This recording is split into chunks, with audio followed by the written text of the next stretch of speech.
নিজের সবটুকু যার জন্য ত্যাগ করেছেন, সেও কিন্তু একদিন বলবেই, কেন করেছিলে? আমি কি করতে বলেছিলাম? সমস্ত সমস্যায় তার পাশে থাকার পরেও একদিন শুনতে হবে, আমার সমস্যা আমি মিটিয়ে নিতে পারতাম, তুমি না থাকলেও চলতো। তার সমস্ত হারিয়ে যাওয়া সম্পর্ককে চেষ্টা করে তার কাছে ফিরিয়ে দেওয়ার পরেও আচমকা সে বলবে, আপনিই নাকি তাকে একা করে দিতে চান।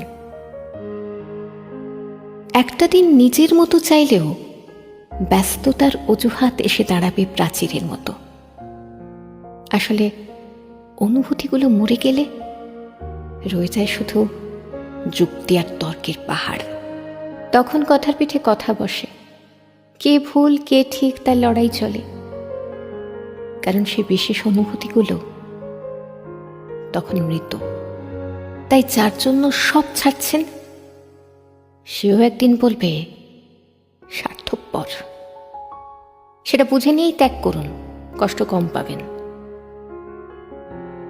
কারণ আমরা মুখে যতই বলি এক্সপেকটেশন রাখি না, আসলে ভেতরে ভেতরে কিছু চাওয়া তো রয়ে যায়।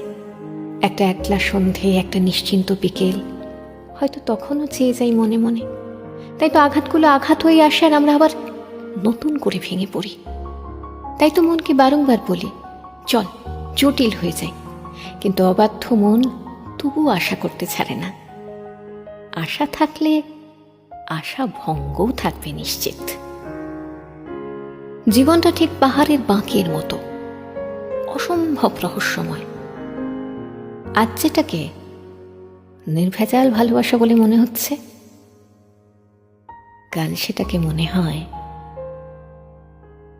শুধুই বোঝাপড়া।